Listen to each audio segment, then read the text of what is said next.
এই কথাগুলি এদেশের উলামায়ে কেরাম বারবার ইসলাম বিদ্বেষী শক্তিকে বলেছে, তোমরা যে কোরআনের বিরোধিতা করো, ইসলামের বিরোধিতা করো, নায়েবে রাসূলদের বিরোধিতা করো, উলামায়ে কেরামদের বিরোধিতা করো না।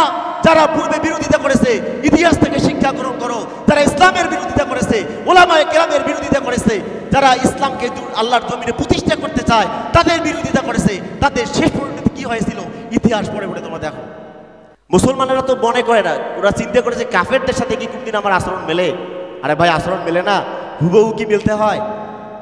বাংলাদেশে তাফসীর মাহফিল বন্ধ করা হয় নাই? জবাব দেন না কেন? একটু জোরে বলতে হবে। কোরআনের মাহফিলগুলো বন্ধ করে দেওয়া হয় নাই? মুফাসসিরদের মুখ থেকে মাউথপিস কেড়ে নেওয়া হয় নাই?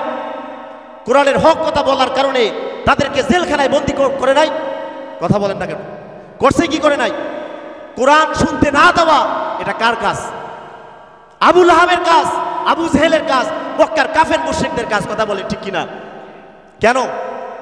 কোরআন বলে সূরা হামিম সিজদা, লা তাসমাউ লিহাযাল কুরআন, কাফেরেরা বলে তোমরা কোরআন শ্রবণ করিও না। কোরআন শ্রবণ করলে কি হয় জানেন? কোরআন শ্রবণ করলে মুসলমানদের ঈমান বাড়ে। সুবহানাল্লাহ বলেন।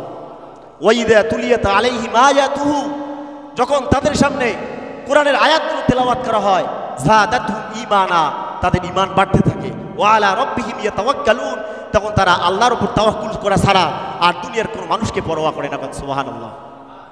কাফেররা আইন জারি করে দিল, লা তাসমাউ লিহাযাল কুরআন, তোমরা এই কোরআন শ্রবণ করিও না, বরং যেখানে কোরআনের আলোচনা হয়, যেখানে কোরআন তেলাওয়াত করা হয়, তোমরা সেখানে বাধার সৃষ্টি করো। নাউজুবিল্লাহ বলেন। তাহলে তোমরা তাগলিবুন, বিজয়ী হবে। লাআল্লাকুম তাগলিবুন, আশা করা যায় তোমরা কি হবে? বিজয়ী হবে। আচ্ছা, এই যে বাংলাদেশের বিভিন্ন জায়গায় যে কোরআনের তাফসীর বন্ধ করে দেওয়া হয়েছিল, মাহফিল বন্ধ করে দেওয়া হয়েছিল, তাদের উদ্দেশ্য কি ছিল? কোরআনের হক কথাগুলি যদি মানুষ শোনে, কোরআনের হক কথাগুলি যদি মানুষ বুঝে, তাদের ঈমান বেড়ে যাবে। আর ঈমান যখন বেড়ে যাবে, এই তাওহীদি জনতাকে আর বিভিন্নভাবে অপপ্রচার চালিয়ে তাদেরকে কি করা যাবে না, তাদের মিছিল, তাদের মিটিং, তাদের আন্দোলনকে দমিয়ে রাখা যাবে না। এটাই ছিল জালিমদের মুখ্য উদ্দেশ্য। কথা বলেন ঠিক কিনা? কিন্তু পেরেছে।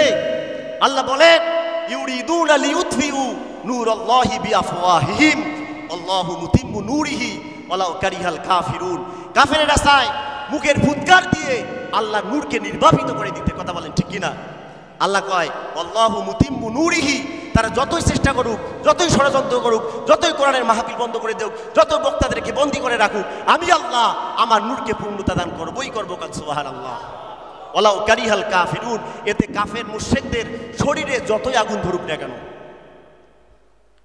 আজকে বাংলাদেশের বিভিন্ন অঞ্চলে, বিভিন্ন জায়গায় বাধাহীনভাবে কোরআনের আলোচনা হচ্ছে। কথা বলেন ঠিক কিনা? এখন কোনো বাধা আছে? নাই। সম্মানিত ভাইরা আমার, যারা ওই দলের সঙ্গে ছিল, ওই জালিমদের সাথে ছিল, তাদেরকে বলি তওবা করেন, তওবা করে ইসলামের পথে ফিরে আসেন। আল্লাহ পাক রব্বুল আলামিন আমাদেরকে এই কথাগুলো বুঝার, আমল করার তৌফিক দান করুক।